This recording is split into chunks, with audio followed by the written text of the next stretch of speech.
cumple en la iglesia bendita. Entonces, en el sexto año, en el mes sexto, a los 5 días del mes, aconteció que estaba yo sentado en mi casa. ¿Dónde estaba Ezequiel? Mientras que Dios mandó a Jeremías a Jerusalén, a los habitantes de Jerusalén, para amonestarlos, porque estaba por llegar el tiempo de la destrucción de Jerusalén, a Ezequiel lo mandó a estar con los judíos que habían sido llevados a Babilonia, entre ellos Daniel, que en el 605 a.C. Nabucodonosor se había llevado a muchos judíos, especialmente los príncipes, a Babilonia, a los que Dios le dijo a Jeremías que era el remanente que iba a volver, porque eran los higos buenos, eran las cestas de higos buenos, que él había llevado para bien de ellos a Babilonia. Y a ellos le mandó Ezequiel. Entonces Ezequiel está anunciando en Babilonia, ¿no? Justamente por esta visión la tuvo en Babilonia. Dios le mostró lo que iba a pasar. Dice, estaba yo sentado en mi casa y los ancianos de Judá estaban sentados delante de mí, y allí se posó sobre mí la mano de Jehová el Señor. Y miré, y aquí una figura que parecía de hombre, desde sus lomos para abajo, fuego, y desde sus lomos para arriba parecía resplandor. El aspecto de bronce refulgente. Y aquella figura extendió la mano y me tomó por las orejas de mi cabeza. El Espíritu me alzó entre el cielo y la tierra y me llevó en visiones de Dios a Jerusalén. Entonces Dios lo lleva simbólicamente a Jerusalén. Ahora, pero esto no estaba pasando en Jerusalén, porque esta es una profecía de lo que pasaría en la última generación del pueblo de Dios, con nosotros. Y me llevó en visiones de Dios a Jerusalén, a la entrada de la puerta de adentro que mira hacia el norte, donde estaba la habitación de la imagen del celo, la que provoca celos. Entonces, ¿qué pasaba? Entonces, en la profecía, Jerusalén se refiere a la iglesia remanente. O sea, siempre que se habla de Jerusalén, en las profecías que Dios le dio, en las profecías, digamos, que hablan del tiempo del fin, se está hablando de la iglesia remanente. Y en esa iglesia él tendría su templo. Pero ahí habría sido introducida una imagen, un ídolo, al que Dios llama la imagen del celo, la que provoca celos, la que fue introducida para provocarlo a él a celos. Y el versículo 4 dice Ezequiel, y allí estaba la gloria del Dios de Israel, como la visión que yo había visto en el campo. Y me dijo, hijo de hombre, alza tus ojos hacia el lado del norte. Y alcé mis ojos hacia el norte, y aquí al norte, porque el norte para Jerusalén, para los judíos, al norte estaba Babilonia. Entonces mira hacia Babilonia. Y aquí al norte, junto a la puerta del altar, aquella imagen del celo en la entrada. Entonces, había una entrada al atrio, y por eso es la puerta junto al altar, donde por ahí se llega al altar. Y después del altar estaba la puerta del lugar santo, la puerta del templo de Dios. Y ahí que estaba, había introducido una imagen, y es la imagen del celo en la entrada. Y me dijo entonces, hijo de hombre, ¿no ves lo que estos hacen? Las grandes abominaciones que la casa de Israel hace aquí para alejarme de mi santuario. ¿Por qué? Porque la imagen del celo no es Jehová, es otro Dios. Entonces, cuando el pueblo de Israel estuviera adorando a otro Dios, llegaría el tiempo en que Dios los dejaría, y los dejaría con los dioses que ellos eligieron adorar. ¿Y qué le dice Jehová? Me dijo entonces, hijo de hombre, ¿no ves lo que estos hacen? Las grandes abominaciones que la casa de Israel hace aquí para alejarme de mi santuario. Pero eso estaría ocurriendo ¿dónde? En nuestra iglesia. Porque esa es una profecía que Dios le mostró a Israel que se cumpliría en nuestra iglesia. O sea, en nuestra iglesia se habría introducido la imagen del celo. Y vamos a ver cuál es la imagen del celo. Pero vuélvete aún y verás abominaciones mayores, porque lo primero que se haría sería introducir esta imagen, a la que Elena identificó claramente como el alfa de las herejías mortíferas sobre la presencia y la personalidad de Dios, porque esa es la imagen a la que empezó a adorar el hombre pecado y puso a esa imagen en lugar de Jehová, en lugar del Dios de sus padres. Y esa imagen sería introducida en la iglesia adventista. Y sigue diciendo justamente, y me llevó a la entrada del atrio y miré, y aquí en la pared un agujero. Ahora, pero en el atrio no hay un edificio. Lo único que hay es el templo, esto es simbólico. Entonces Dios le muestra una pared. Y raro, dice él, porque él quería mostrar algo más. Y en esa pared ve un agujero. Y me dijo, hijo de hombre, cava ahora en la pared. Y cavé en la pared. Y aquí una puerta. O sea, detrás de esa pared había una puerta. Me dijo luego, entra. Entonces Dios le mostró, acá hay una habitación que nadie ve, pero vas a poder entrar. Dijo, entra y ve las malvadas abominaciones que estos hacen allí. Entré pues y miré, y aquí toda forma de reptiles y bestias abominables, y todos los ídolos de la casa de Israel. Entonces, ¿qué pasaba?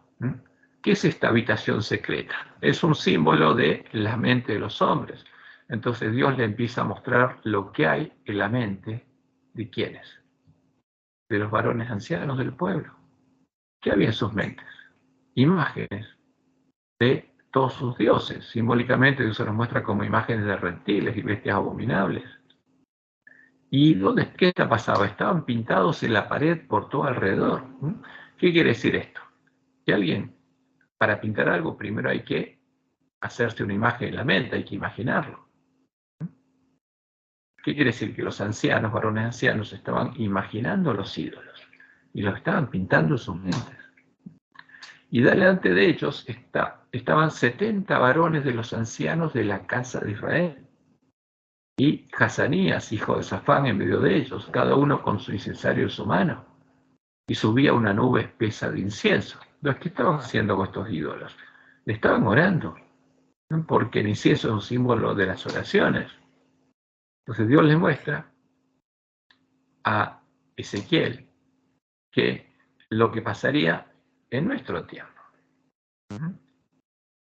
que los varones ancianos le estarían orando a estas imágenes. Y nosotros vamos a ver cómo se cumple esto. Y esto está relacionado con el omega de las herejías mortíferas sobre la presencia y la personalidad de Dios, porque la imagen del celo es el alfa y lleva a la omega. Entonces, y la omega estaría relacionada con la oración. Lo interesante es lo que Dios le mostró a Nahuay también, de lo que sería la omega. ¿Por qué? Porque estas imágenes empezarían a comunicarse con los hombres y a responderles. Porque serían imágenes seductores. Entonces, y este es un paso que sigue al otro. Entonces, lo que vamos a ver nosotros cuando tengamos buena señal es cómo esto se cumple en la iglesia adventista. Y me dijo, hijo de hombre, ¿has visto las cosas que los ancianos de la casa hacen en tinieblas? Cada uno en sus cámaras pintadas de imágenes. ¿Por qué? Porque los varones ancianos de la casa de Israel tendrían sus mentes pintadas de imágenes. Ahora, esas imágenes, vamos a ver cómo se las pintaron. Porque dicen ellos, no nos ve Jehová, Jehová ha abandonado la tierra. Y le dijo después, vuélvete aún, verás abominaciones mayores que estos hacen. Y me llevó a la entrada de la puerta de la casa de Jehová, que está al norte. Y aquí, mujeres que estaban allí sentadas endechando a Tamuz. Entonces, ¿qué hay acá? Acá hay una reunión ecuménica de mujeres. Y todas endechan a Tamuz. ¿Quién es Tamuz? Tamuz es el dios hijo de la Gran Babilonia. Es el hijo del dios Sol, de Nimrod y Semiramis, o sea, del rey del cielo y la reina del cielo. Entonces Tamuz es el dios hijo de los paganos, que después le fueron dando otro nombre. Pero inicialmente fue creado justamente en Babel y fue esparcido por todo el mundo, y algunos lo llamaron Horus, otro Mitra, y estas mujeres lo estarían llamando Jesús. Entonces estarían todas las mujeres juntas adorando al mismo Jesús. pero endechándolo. ¿Y por qué endechándolo? Porque según la tradición babilónica, Tamuz murió en un miércoles en la fiesta de carnaval. En la fiesta de carnaval, ahí muere Tamuz. Y por eso Roma, justamente el lunes y martes de carnaval, y el miércoles de golpe se acaba el carnaval, y es miércoles de ceniza. Y ahí empieza la cuaresma, 40 días de endecha Tamuz, que terminan el domingo de resurrección de la Semana Santa. Entonces lo que Dios nos está diciendo acá es claro. Ahora, todas las mujeres estarían adorando al mismo Jesús, pero ese Jesús es Tamuz, no es el verdadero Jesús. Y lo estarían endechando por 40 días, hasta el domingo de resurrección, donde, según la tradición pagana, Semiramis le devolvió la vida. Y esto es una profecía que se cumple literalmente. Vos sabés cómo se cumple la iglesia adventista. Luego me dijo, ¿no ves, hijo de hombre? Vuélvete aún, verás abominaciones mayores que estas. Y me llevó al atrio de adentro de la casa de Jehová, donde está el altar, donde se hacían los sacrificios. Y aquí, junto a la entrada del templo de Jehová, entre la entrada y el altar, porque estaba el altar, estaba la fuente, estaba la puerta de entrada. Y ahí en ese lugar, como 25 varones, dice él, sus espaldas vueltas al templo de Jehová. O sea, dándole espalda a quién? A Jehová y a su templo, y sus rostros hacia el oriente. ¿Y qué hacían? Adoraban al sol, postrándose hacia el oriente. Porque ¿qué hacía el pueblo de Dios? Se postraba mirando al templo de Dios frente a Jehová y dándole espalda al sol.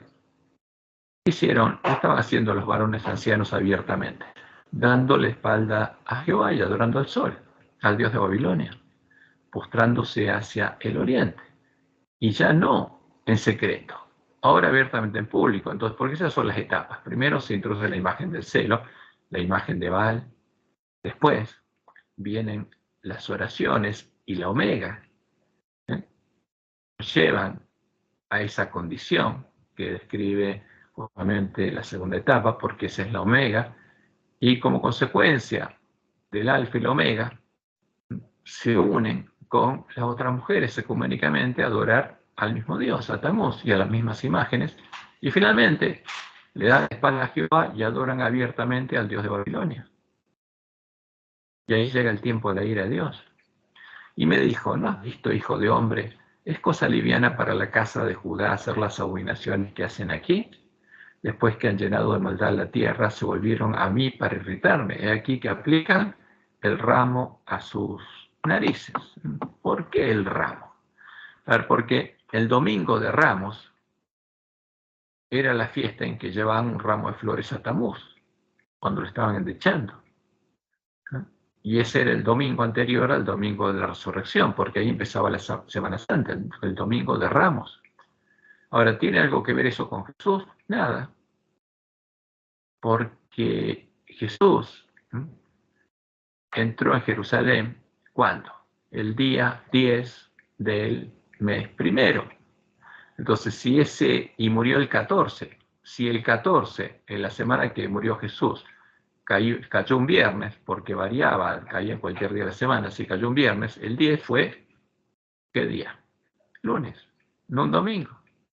Entonces, ¿por qué el domingo de Ramos? Porque es la tradición pagana, no tiene nada que ver justamente con Jesús, es una tradición pagana. Jesús no entró en justamente Jerusalén, como dice Roma, un domingo, y tampoco le pusieron ramos delante de él, lo que ponían eran palmas, no ramos de flores. El domingo de Ramos es la endecha Tamuz. Y me dijo, ¿no has visto, hijo de hombre? Es cosa liviana para que hace Judá hacer las abominaciones que hacen aquí. Después que han llenado de maldad la tierra, se volvieron a mí para irritarme. He aquí que aplican ramos a sus narices. Pues también yo procederé con furor, o sea, viene el tiempo de la ira, y los va a dejar como dejó al pueblo de Israel, como lo anunció en la ley de Moisés, en la bendición y la maldición de la ley. Pues también yo procederé con furor, con ira, no perdonará mi ojo, ni tendré misericordia. Y gritarán a mis oídos con gran voz, y no los oiré. No es cuando vean las señales y digan, Señor, Señor, ábrenos. ¿Qué les va a decir? Los conozco. Apartados de mí, hacedores de maldad. Entonces, esta es una descripción, la descripción profética, la profecía de lo que pasaría. Y en Ezequiel 9 viene el tiempo de procesamiento de los vivos, porque el juicio investigador comenzaría como Dios lo había anunciado en Daniel 7, en el tiempo de fin. Entonces, toda esta profecía, Daniel 8, Daniel 9, Ezequiel 8, Ezequiel 9, se cumple el tiempo de fin, después de 1844. Y el que va a ser probesellado es el pueblo de la iglesia remanente, la única iglesia remanente que hay. Entonces, y clamó en mis oídos con gran voz diciendo, los verdugos de la ciudad han llegado, y cada uno trae en su mano su instrumento para destruir. ¿Quiénes llegaron? Los verdugos. ¿Y qué hace un verdugo? Mata. Y traen en su mano instrumentos para destruir. ¿Quién es el destructor? El príncipe de este mundo. ¿Y quiénes son los verdugos? Sus ángeles, los espíritus de demonios. Entonces, y aquí, que 6 varones, Dios simbólicamente pone a 6 varones. Venían del camino de la puerta de arriba que mira al norte, o sea, venían de Babilonia, y cada uno traía en su mano su instrumento para destruir, porque son siervos del destructor. Y entre ellos había un varón vestido de lino, el cual traía a su cintura un tintero escribano. Y entraron se pararon junto al altar de bronce. Y la gloria del Dios de Israel se elevó de encima del querubín, sobre el cual había estado al umbral de la casa. Y llamó Jehová al varón vestido de lino, que tenía a su cintura el tintero de escribano, que es un símbolo del que va a sellar ahora. ¿Y quién es? Jesús. Es una profecía sobre la obra que haría el Mesías en el tiempo de la última generación. Como neusa en Apocalipsis 3:12, Jesús dice, el que venciere, ¿qué voy a hacer? Lo haré columna del templo de mi Dios y nunca más saldré de allí, y escribiré sobre él el nombre de mi Dios y el nombre de la ciudad de mi Dios, la Nueva Jerusalén, porque él es el que define quién es vencedor, y escribe en su nombre el nombre de Dios, un hijo de Dios, y el nombre de la Nueva Jerusalén, porque va a ser parte de su esposa. Y le dijo Jehová, pasa por en medio de la ciudad. Y esto es importantísimo. ¿Por dónde pasa? ¿Por todo el mundo? No. Por en medio de Jerusalén. Y acá está hablando de la profecía de Jerusalén en este tiempo, ¿quién es? La iglesia remanente. No es Babilonia. Este es el sellamiento de Jerusalén, no de Babilonia. Cuando llegue el tiempo, habrá tiempo a predicarle al pueblo que está en Babilonia. Y ponles una señal en la frente a los hombres que gimen y que claman a causa de todas las abominaciones que se hacen en medio de ellas. Entonces, y cuando eso estuviera por llegar el tiempo de la ira, antes que llegue el tiempo de la ira, el pueblo anticristo va a ser probado y sellado, porque estaría en la condición del ángel de la Odisea, sin saber lo que pasa.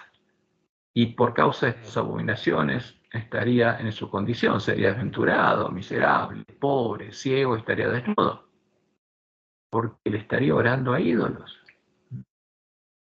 Y a los otros dijo, oyéndolo yo, o sea, a los siervos del príncipe de este mundo, pasad por la ciudad en pos de él y matad, o sea, le da permiso de qué, matar. Pero esto no es una muerte física, es espiritual, ¿no? O sea, háganlos parte del templo del príncipe de este mundo, háganlos parte de la ciudad del príncipe, háganlos parte de la sinagoga del príncipe. No perdone vuestro ojo, ni tengáis misericordia. O sea, se acaba la misericordia. Cuando Jesús pasa y una persona no es sellada, se acaba la misericordia para él. Matad a viejos, jóvenes y vírgenes, niños y mujeres, hasta que no quede ninguno. Pero todo aquel sobre el cual hubiere señal, o sea, al que Jesús le hubiera puesto el sello de Dios, no os acercaréis. O sea, no pueden tocar al pueblo de Dios, a los siervos fieles de Dios, ni a los sellados. Y comenzaréis por mi santuario. Entonces el sellamiento empieza por mi santuario. Comenzaron pues desde los varones ancianos que estaban delante del templo, porque la prueba y el sellamiento empieza por ellos. Porque a los que están cometiendo estas abominaciones hay que advertirles de lo que está pasando. Porque la puerta está abierta, es tiempo de gracia y se puede arrepentir. Porque no hay diferencia entre ángeles de la Odisea. Todos estaríamos ciegos. Algunos serían los varones ancianos, pero el llamado de Dios es para todos. Y comenzaréis por mi santuario. Comenzaron pues desde los varones ancianos que estaban delante del templo. Y les dijo, contaminad la casa, llenad los atrios de muertos. Salid. Y salieron y mataron la ciudad, porque iba el varón vestido de lino sellando, y a los que no eran sellados, a los que no se angustiaban y lloraban al ver, porque todos lo verían, porque todos serían despertados por el clamor de la medianoche. Y todos tendrán que actuar viendo lo que está pasando.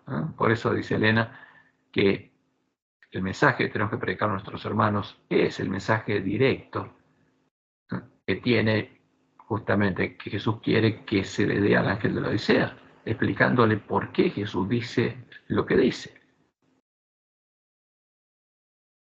Y salieron y mataron a la ciudad. ¿A quiénes? A los que no se angustiaban y lloraban. Y aconteció que cuando ellos iban llegando, y quedé yo solo. ¿Y cuántos murieron? Todos. ¿Cuántas personas quedaron? Simbólicamente uno solo. ¿Quién? Ezequiel. ¿Qué significa esto? Que van a quedar los siervos fieles a Dios que estén haciendo la obra que estaba haciendo Ezequiel. No haber otro. Entonces Ezequiel aquí, el profeta de Jehová, es en la profecía un símbolo de quién? De los 144.000 sellados. Y aconteció pues cuando ellos iban matando y quedé yo solo, me postré sobre mi rostro y clamé y dije, Señor Jehová, destruirás a todo el remanente de Israel derramando tu furor sobre Jerusalén. ¿Quién estaba siendo probado? El remanente de Israel. ¿Quién es el remanente? Son las vírgenes a las que Dios llamó, salieron a recibir el esposo y les dio una misión. Y les dio la palabra profética segura, les reveló lo que iba a pasar. Esa es la iglesia remanente. Y la pregunta es, ¿destruirás a todo el remanente de Israel derramando tu furor sobre Jerusalén? ¿Pero qué haría Jehová? Simplemente el que no recibe su sello, el que no quiere entrar por la puerta estrecha, lo deja en manos de quién? De los espíritus de demonios que van detrás de Jesús. Porque, como hizo con Israel, actúa con ira, pero en esa ira, ¿qué hace? Simplemente los deja que reciban, o sea, o que sigan el camino que eligieron.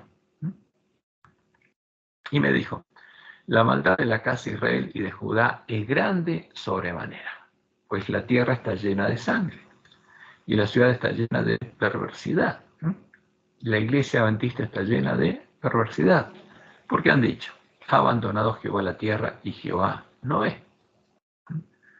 Así pues haré yo, mi ojo no perdonará ni tendré misericordia. O sea, se acaba la misericordia, se cierra la puerta de la gracia.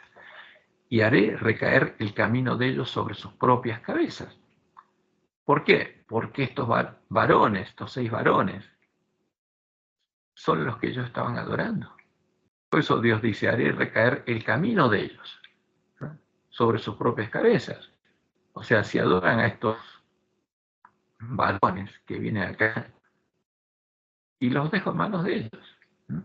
Porque eso pasó cuando Jehová dejó al pueblo de Israel en manos de lo que estaban adorando. Haré recaer el camino de ellos sobre sus propias cabezas.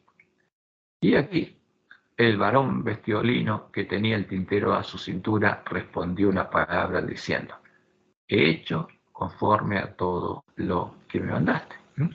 Pero fíjense, acá hay una progresión muy clara.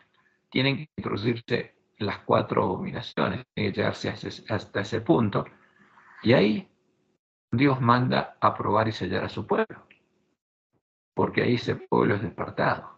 Pero esas abominaciones ya están ocurriendo. O sea, cuando nos despertamos, todo eso tiene que estar pasando.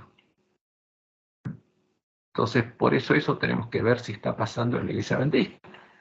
Dios le mostró a Nahuay que esto pasaría en la iglesia, y ella fue clara. Ahora, ¿está pasando esto en la iglesia adventista? Y si está pasando, tenemos que despertar a nuestros hermanos y mostrarles lo que está pasando. Porque es un tema de vida y muerte. Y después sigue el capítulo 10. Mire aquí en la expansión que había sobre la cabeza de los querubines como una piedra de zafiro, que parecía como semejanza de un trono que se mostró sobre ellos. Entonces él vio algo como un trono, el trono de Dios. Y que Jehová le habló al varón vestido de lino y le dijo: entra en medio de las ruedas debajo de los querubines y llena tus manos de carbones encendidos dentro de los querubines y espárcelos sobre la ciudad. Y entró a vista mía. Y los querubines estaban a la mano derecha de la casa cuando este varón entró, y la nube llenaba el atrio de adentro. Entonces la gloria de Jehová se elevó de encima del querubín al umbral de la puerta, y la casa fue llena de la nube, y el atrio se llenó del resplandor de la gloria de Jehová.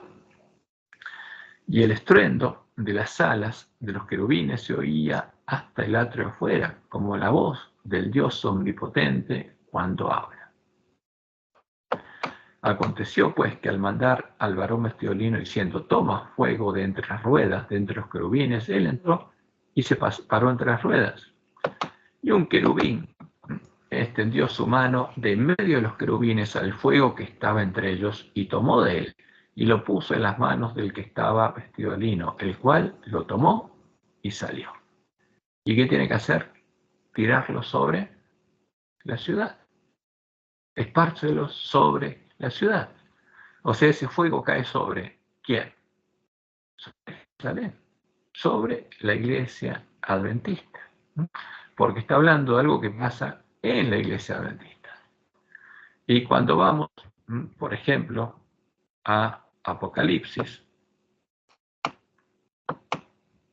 justamente cuando entendemos que el sellamiento es el pueblo adventista, y como dice Apocalipsis 7, después de esto vi a 4 ángeles en pie sobre los 4 ángulos de la tierra, que detenían los 4 vientos de la tierra para que no soplase viento alguno sobre la tierra, ni sobre el mar, ni sobre ningún árbol. No hay viento sobre nada, ni la tierra, ni sobre el mar, ni sobre ningún árbol. Vi también a otro ángel que subía de donde sale el sol y tenía el sello del Dios vivo. Entonces fíjense, acá hay un paralelo con ¿quién? Con Ezequiel 9, que tiene el sello del Dios vivo. Y clamó a gran voz a los 4 ángeles, a quienes se les había dado el poder de hacer daño a la tierra y el mar. La tierra, un símbolo del pueblo de Dios, la iglesia remanente, y el mar, Babilonia, diciendo: no hagáis daño a la tierra, ni al mar, ni a los árboles, hasta que hayamos sellado en sus frentes a los siervos de nuestro Dios. Y oí el número sellado, 144.000 sellados de todas las tribus de los hijos de Israel. Entonces, no se puede hacer daño hasta que termine el sellamiento. Hasta que el que está sellando diga: concluyó el sellamiento. Y entonces, ¿qué pasa? Dios le dice que tome fuego del altar y lo eche sobre Jerusalén, sobre los impíos que no reciben el sello de Dios. Y vamos a cómo está expresado esto. Vamos al capítulo 8. Y la escena empieza en el versículo 2. Y vi a los 7 ángeles que estaban en pie ante Dios, y se le dieron 7 trompetas. Otro ángel vino entonces y se paró ante el altar con un incensario de oro, y se le dio mucho incienso para añadirlo a las oraciones de los santos sobre el altar de oro que estaba delante del trono. Y de la mano del ángel subió a la presencia de Dios el humo del incienso con las oraciones de los santos. ¿Quiénes son estos? Los sellados. Los que no están ofreciendo incienso ¿a quién? A las imágenes de los reptiles, a otros dioses, sino a Jehová. Y de la mano del ángel subió a la presencia de Dios el humo del incienso con las oraciones de los santos, los que oran a Jehová, estos son los sellados. Y el ángel tomó el incensario y lo llenó de fuego del altar. En Ezequiel se nos ve como que se le da fuego en las manos y lo tira sobre Jerusalén.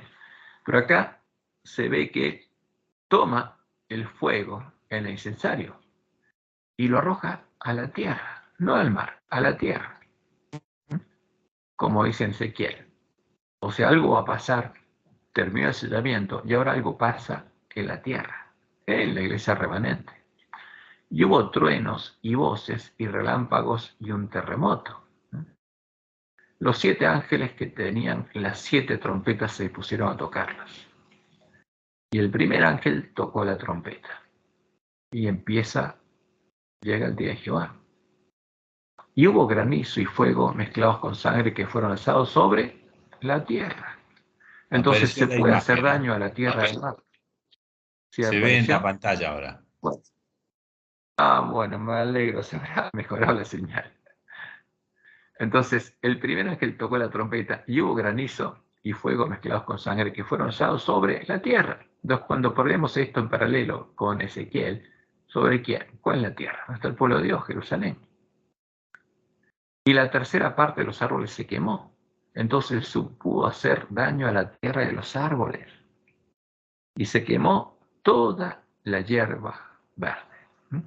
Ahora, ¿cuál es la tierra? Esto pasa con el pueblo antista, o sea, el significado profético se refiere al pueblo antista, pero como Dios le mostró en Ajuay, esto va a tener un doble cumplimiento, porque va a haber una señal en la naturaleza para llamar la atención del pueblo que está en Babilonia, porque empieza el tiempo de angustia. Esta es la señal que el pueblo de Dios va a ver y le va a decir que llegó el día de Jehová y que ahora los siervos fieles tienen que dejar de darles alimento a tiempos hermanos porque ya está, se acabó el tiempo de gracia y tienen que ir a predicar el fuerte pregón.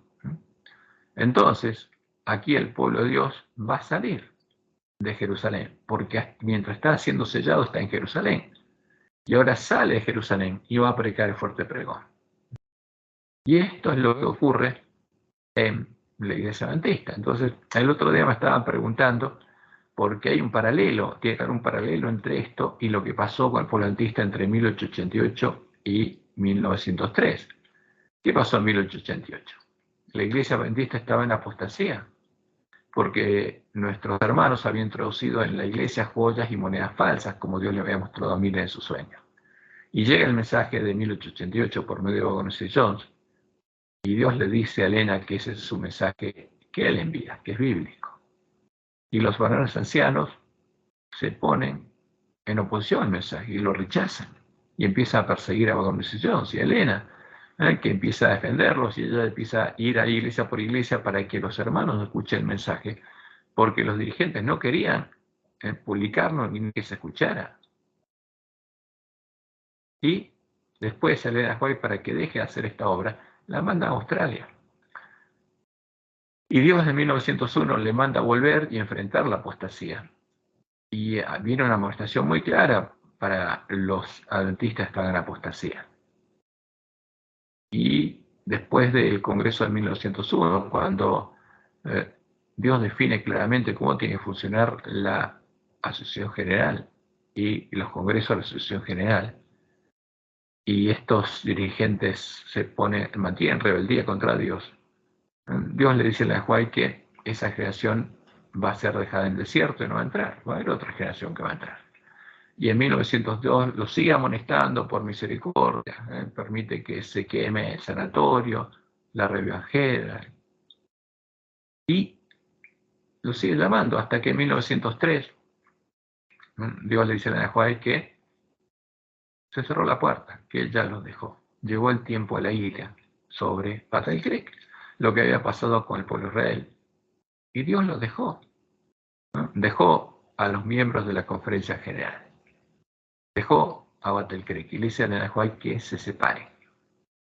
Entonces, esa separación es el tipo de lo que va a pasar cuando nosotros veamos justamente que se cerró la puerta y que empezó el tiempo de angustia.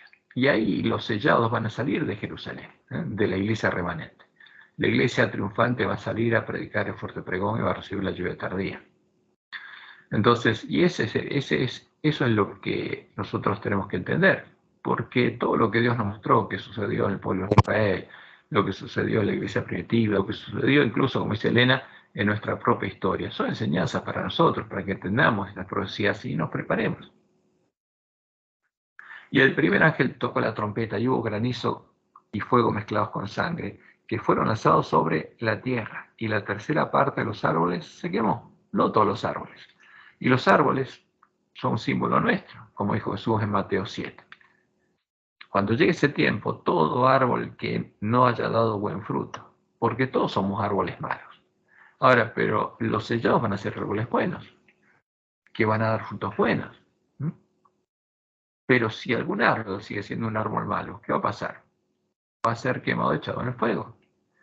Y a esto se refiere la trompeta. Y la tercera parte de los árboles se quemó, y se quemó toda hierba verde, toda la que no había sido cosechada. Todo lo que no era trigo se quemó.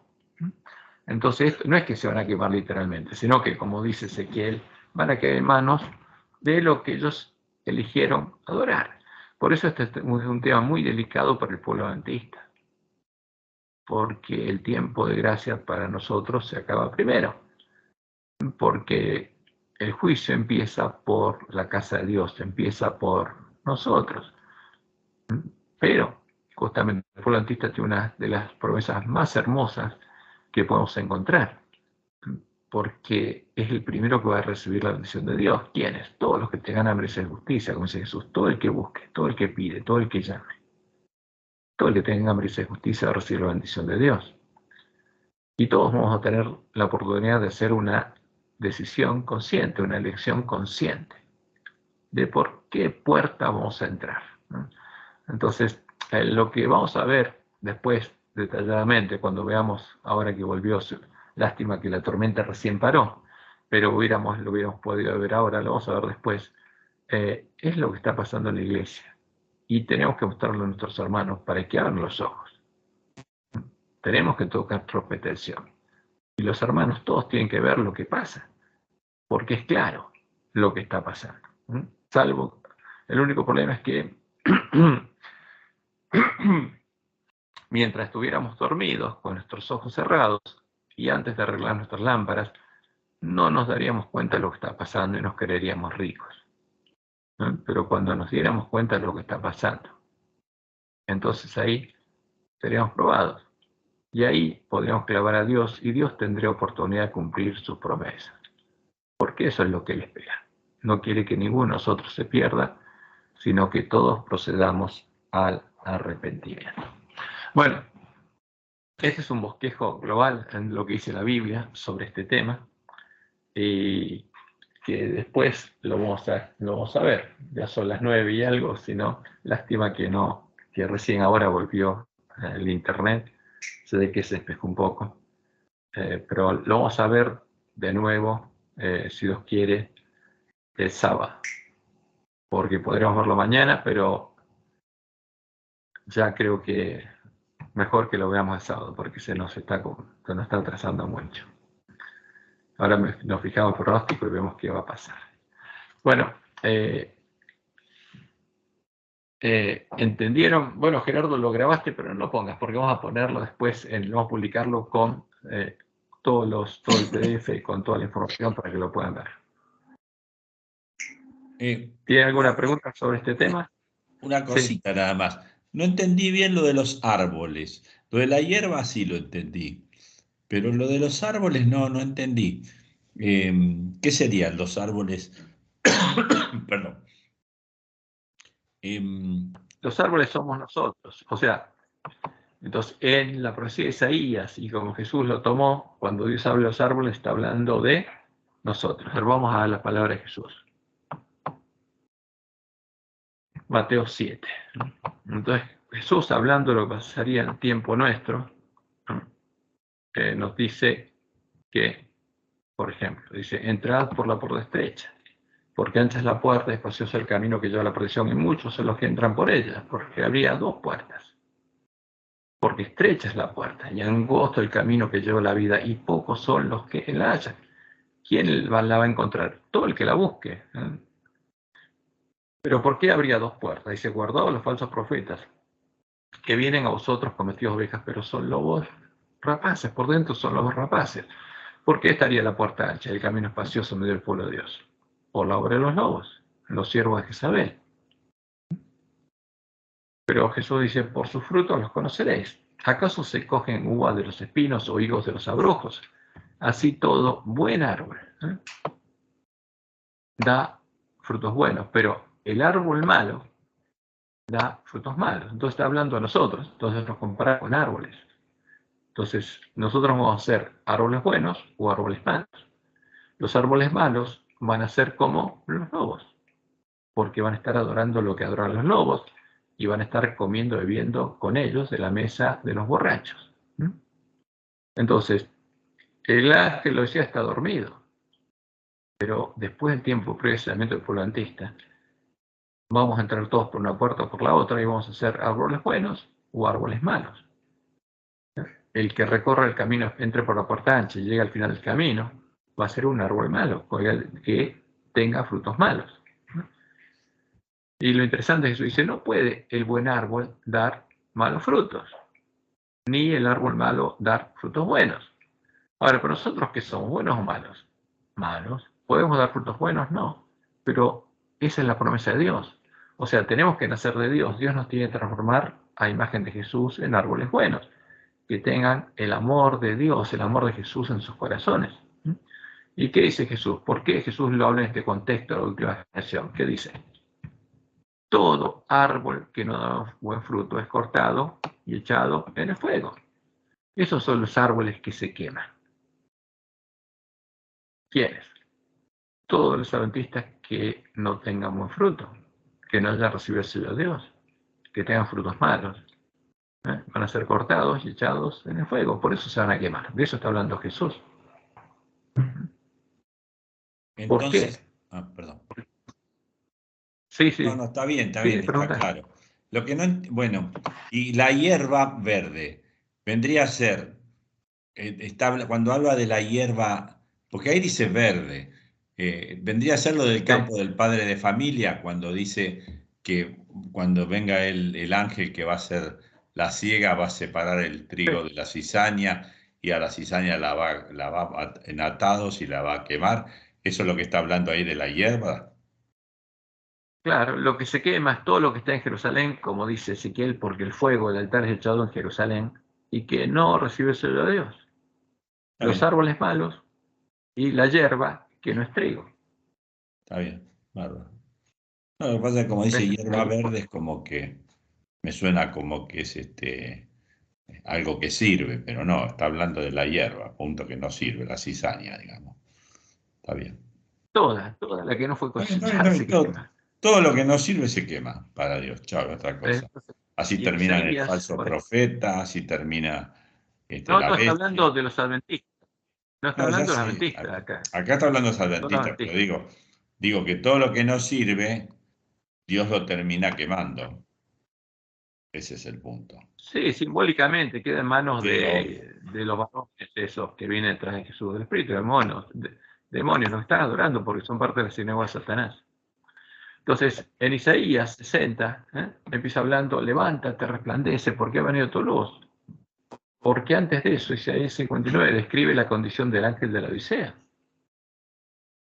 Pero dice, levántate, resplandece, porque ha venido tu luz y la gloria de Jehová ha nacido sobre ti.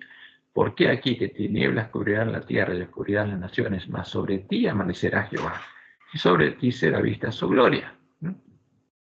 Y andarán las naciones a tu luz, porque vas a ser la luz del mundo, y los reyes al resplandor de tu nacimiento. ¿Y cómo termina? En la promesa a la Nueva Jerusalén, la iglesia triunfante. Y tu pueblo, dice, todos ellos serán justos. O sea, ¿Quiénes son los que quedan? Los justos. Todos son justos, todos son árboles buenos. Para siempre heredarán la tierra, renuevos de mi plantío, obra de mis manos para glorificarme, porque yo voy a hacer eso, dice Jehová. Ahora, llega el tiempo de angustia, y esos justos salen a predicar el fuerte pregón, y la promesa de Dios es que el pequeño vendrá a ser 1000, el menor un pueblo fuerte. Yo, Jehová, a su tiempo, haré que esto sea cumplido pronto. Esa es la promesa de Dios. Entonces, ¿cómo se va a cumplir? Entonces, por ejemplo, Isaías 55.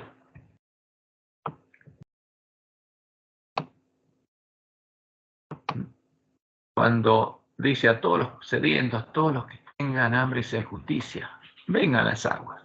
Y a los que no tienen dinero, venid, comprad, comed, venid, comprad sin dinero y sin precio, vino y leche. ¿Y cómo es eso? ¿No? ¿Por qué? Y habla justamente que todo esto será hecho por su palabra, porque como desciende de los cielos la lluvia y la nieve y no vuelve allá, sino que riega la tierra y la hace germinar y producir y da semilla al que siembra y pan al que come, así será mi palabra que sale de mi boca. No volverá a mí vacía, sino que hará lo que yo quiero y será prosperada en aquello para que le envíe. ¿Qué pasaría? ¿Lograría Satanás impedir que los 2 testigos vuelvan a la vida y cumplan el propósito por el cual Dios los envió? No. Esa es la promesa de Dios. Así será la palabra que sale de mi boca, no volverá a mi vacía, sino que hará lo que yo quiero y será prosperada en aquello para que la envíe. Porque con alegría saldréis y con paz seréis vueltos. Los montes y los collados levantarán canción delante de vosotros. Y todos los árboles del campo darán palmadas de aplauso. El lugar de la zarza crecerá ciprés. Pues estos son los hijos de Dios. Entonces Dios habla de árboles, pero árboles preciosos. Y en lugar de la ortiga crecerá arrayán. ¿Qué pasa con la ortiga? ¿Será quemada y el arrayán no? Y será Jehová por nombre, por señal eterna que nunca será raída. Entonces Dios habla en su profecía de nosotros como árboles, árboles de justicia. Esa es la promesa de Dios. Entonces, los que no se queman son los árboles buenos. Y lo que se quema es lo que rechazó el llamado de Dios. Lo interesante es cuando vamos a Isaías 59, ¿cómo estaría su pueblo? Fíjense, dice, he aquí que no se ha cortado la mano de Jehová para salvar, ni se ha grabado su oído para oír. Pero vuestras iniquidades han hecho división entre vosotros y vuestro Dios. O sea, como dice en Isaías 58, ¿por qué Dios no puede contestar? Por las iniquidades de su pueblo, por lo que está pasando. Y vuestros pecados han hecho ocultar de vosotros su rostro para no oír. Porque vuestras manos están contaminadas de sangre y vuestros dedos de iniquidad. Vuestros labios pronuncian mentira. Habla maldad vuestra lengua. No hay quien clame por la justicia, ni quien juzgue por la verdad. Confían en vanidad y hablan vanidades, conciben maldades y dan a luz iniquidad. Incuban huevos de áspide, de serpiente. Porque ¿de quién sembró esos huevos? El príncipe de este mundo. Y tejen telas de arañas. El que comiere sus huevos morirá, y si los apretaren, saldrán víboras. Sus telas no servirán para vestir. Y acá está cubriendo la condición de su pueblo.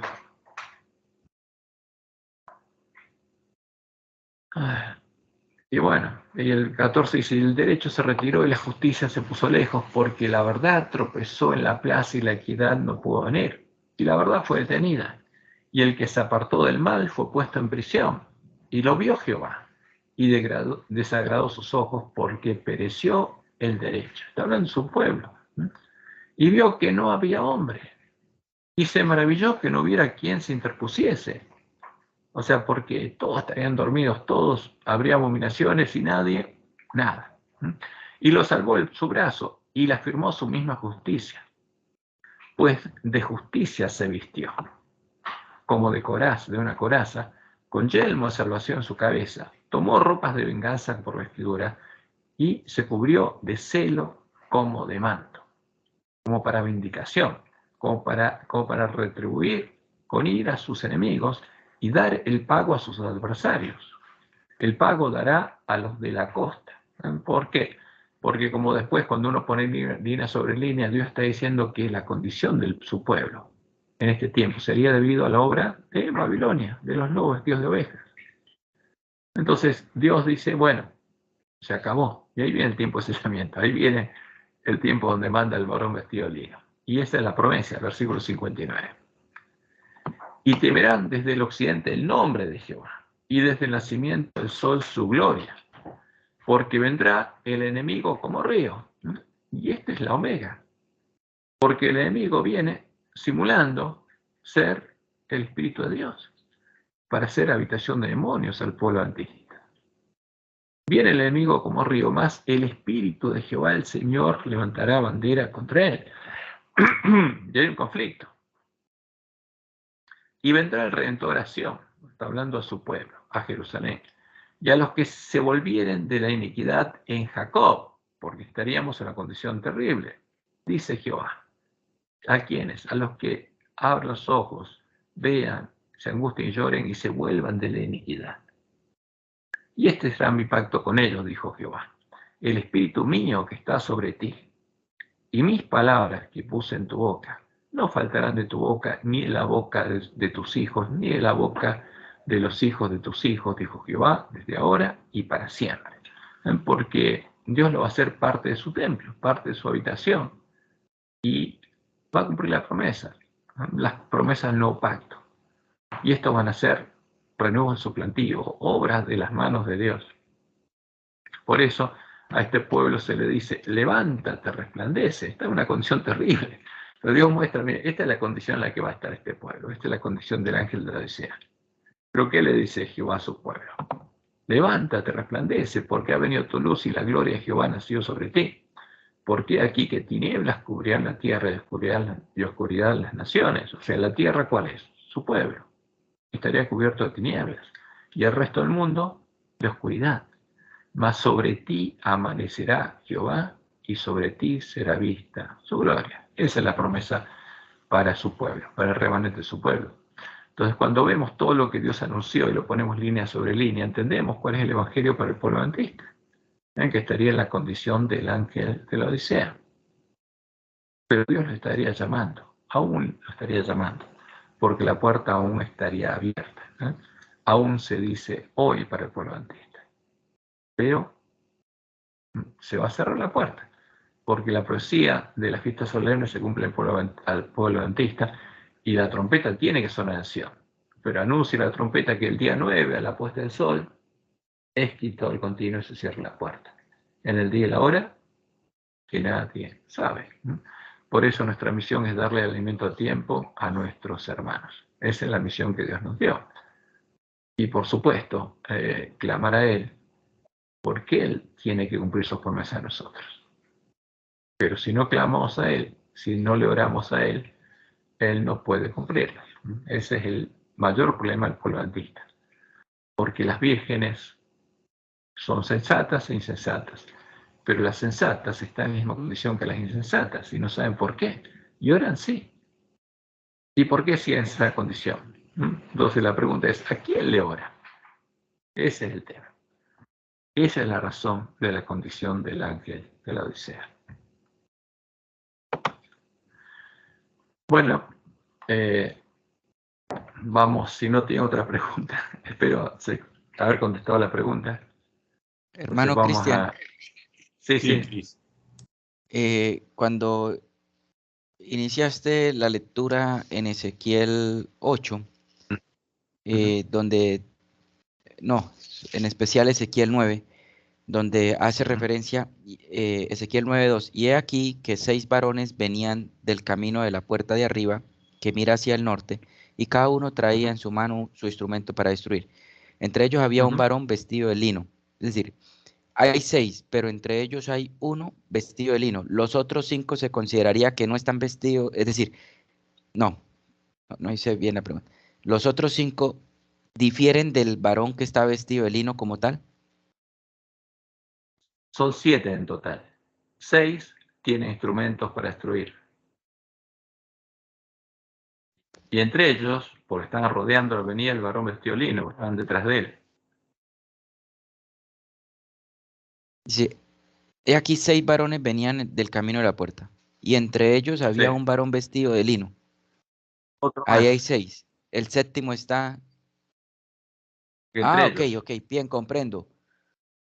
He aquí que 6 varones venían del camino, y entre ellos había un varón vestido de lino, el Otro cual más, traía en su claro. cintura un tintero. Ese sería el séptimo. Ok, los otros 6, Sí.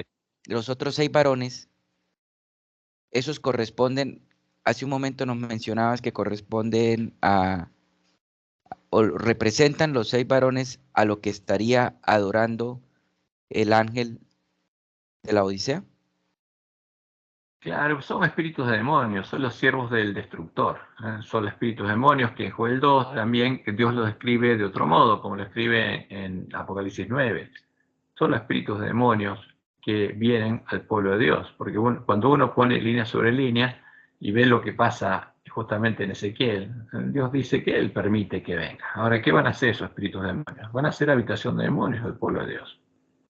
Como Dios le mostró a Juan en la visión del zarandeo, los van a tomar y los van a hacer parte de su habitación. Porque vamos a ver también la visión de zarandeo, que está en primeros escritos. Y eso es importante que todos lo entendamos, porque hay una secuencia muy clara de todo lo que aparece en la iglesia adventista. Entonces, ahí es donde ella pregunta por ese zarandeo y se le contesta que ese zarandeo lo produciría la predicación del testimonio directo, ¿no? Del mensaje que el testigo fiel le da al ángel de la Odisea.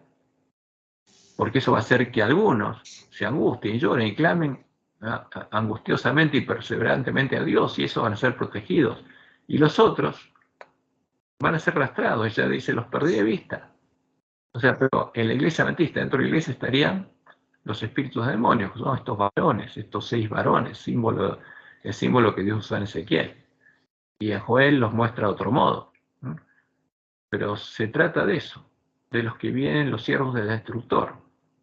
Porque en Apocalipsis 9 Jesús dice que tienen por rey sobre ellos al ángel del abismo, a Satanás, cuyo nombre en hebreo es Abadón, el destructor, y en griego Apolión, Apolo. Porque ¿para qué? Para que identifiquemos a las imágenes de Apolo como imágenes de Satanás. Y son las imágenes a las que Roma llama Jesús, porque llama a Jesús a Satanás. Ese es el tema. Entonces, cuando ponemos línea sobre línea todas esas descripciones, es la misma escena. Y esto representa a los espíritus de demonios, que vienen a ser parte de la sinagoga de Satanás, a todos los que no se angustien y lloren y no clamen a Dios.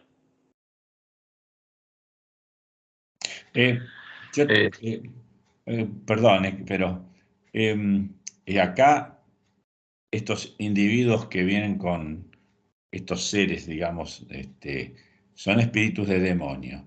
¿Y por qué, por ejemplo, cuando viene Dios a destruir Sodoma y Gomorra, en realidad los 3 que vienen, uno es Jehová y los otros 2 son ángeles que vienen con Dios para destruir?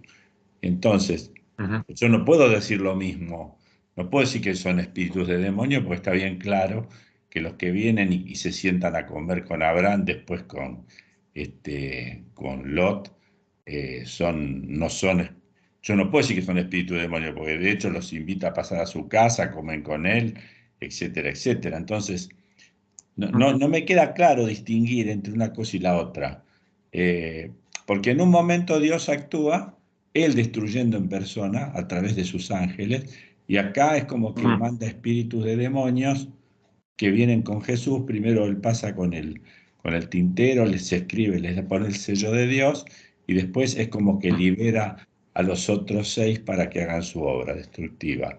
Es decir, ¿cómo se entendería esto? Porque vamos a verlo de 2 puntos de vista. Llega el tiempo de la ira. ¿Y qué hace Dios? Como dijo, porque lo que tenemos que empezar viendo es eso, que no lo vimos porque no vimos el PDF que lo estaba preparando para que lo viéramos ordenadamente. Pero ¿qué pasó en el tiempo cuando llegó la ira sobre Israel? Dios lo dejó, ¿y en manos de quién? de lo que estaban adorando. ¿Y a quién estaban adorando? Como dice claramente el Cántico de Moisés. Adoraron a los demonios, sino a Dios. Entonces lo dejó en manos de los demonios. Y como dice el mismo cántico, ¿a quién estaríamos adorando nosotros? A una falsa roca, que son dioses en vez de a Jehová. A la falsa roca a la que adoró el hombre pecado cuando abandonó al Dios de sus padres y se fue detrás del Dios de la fortaleza, el Dios de la bestia romana. Pero a ver, vamos por partes, ¿cómo lo podemos ver? Vamos a Apocalipsis. A ver, esperen que... tenemos compartido, ¿no? Sí,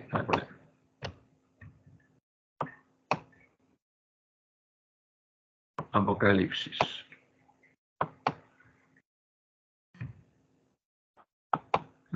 Porque acá hay algo similar. Acá no hay duda de que se trata, pero es lo mismo.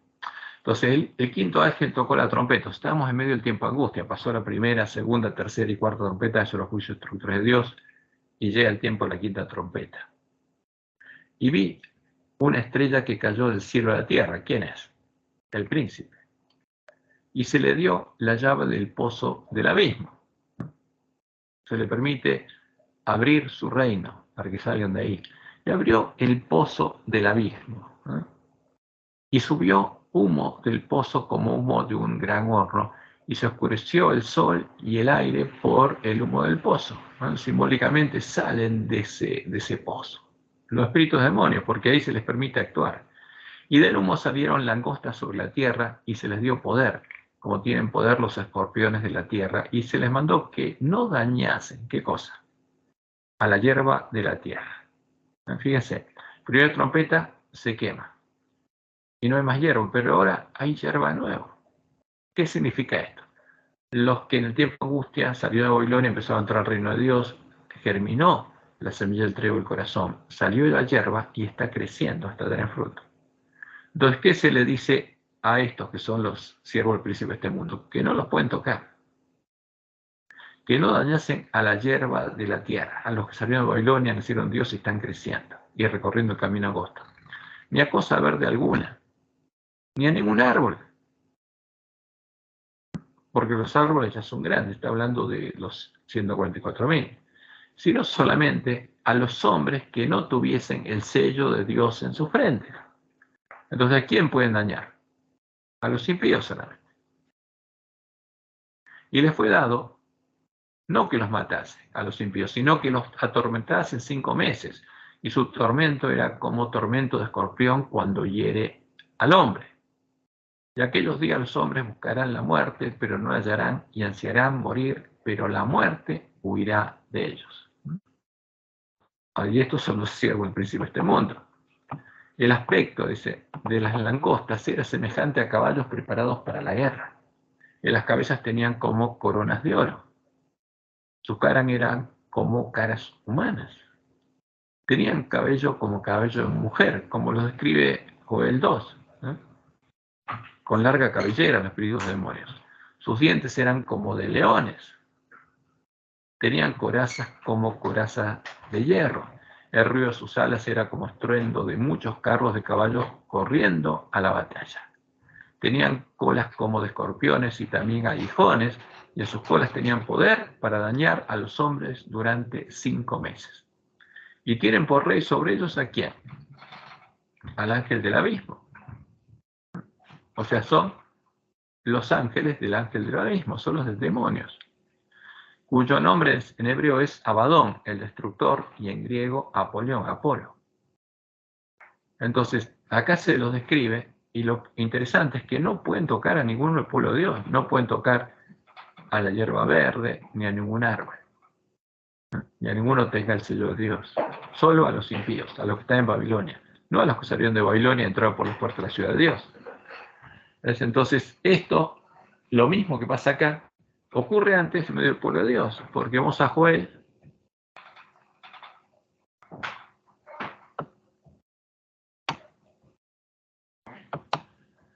Y Joel empieza hablando del pueblo de Dios, de nosotros. Lo están comiendo y bebiendo con los borrachos. Palabra de Jehová que vino a Joel, hijo de Petuel. Y esta profecía toda se cumple en nuestro tiempo. Oíd esto, ancianos, y escuchad todos los moradores de la tierra. Está hablando de su pueblo. ¿Ha acontecido esto en vuestros días o en los días de vuestros padres? ¿Cuándo ocurrió esto? ¿En tiempo de Israel? De esto contaréis a vuestros hijos y vuestros hijos a sus hijos a la otra generación. Lo que quedó de la oruga comió el saltón, y lo que quedó del saltón comió el revoltón, y la langosta comió lo que del revoltón había quedado. Son plagas. Se comieron toda la comida, y ese pueblo está sin comida, sin alimento, y está borracho. ¿Y qué se le dice? Despertad, borrachos, y llorad, porque estaban borrachos. Y gemid, dense cuenta lo que pasó. Todos los que bebéis vino a causa del mosto, porque os he quitado vuestra boca. Porque pueblo fuerte e innumerable subió a mi tierra. Sus dientes son dientes de león. Lo mismo que vemos en Apocalipsis 9. Porque estos espíritus demonios que en el tiempo de angustia van a hacer eso con los impíos de Babilonia, ahora subieron a la tierra. ¿A dónde? El pueblo de Dios. Son esos 6 varones que vienen detrás de Jesús en el tiempo de poder de sellamiento. Sus dientes son dientes de león, y sus muelas, muelas de león. Asoló mi vid y descortezó mi higuera. Del todo la desnudó y derribó, sus ramas quedaron blancas. Ese es el pueblo de Dios que está desnudo. Y puede saltarnos, vamos, para no leerlo todo, vamos al capítulo 2. Entonces el pueblo está en esa condición, y ahí Jehová dice: tocad trompeta en Sión y dad la alarma en mi santo monte. Tiemblen todos los moradores de la tierra, porque viene el día de Jehová, porque está cercano. Y el pueblo está en esa condición y hay que despertarlo. Entonces, cuando uno pone línea sobre línea, porque todo esto se cumple en el mismo periodo, entonces empieza a entender de qué se trata. Llega el día de Jehová, día de tiniebla y oscuridad, día de nube y de sombra, como sobre los montes se extiende el alba, así vendrá un pueblo grande y fuerte. Semejante a él no lo hubo jamás, ni después de él habrá otro en años de muchas generaciones.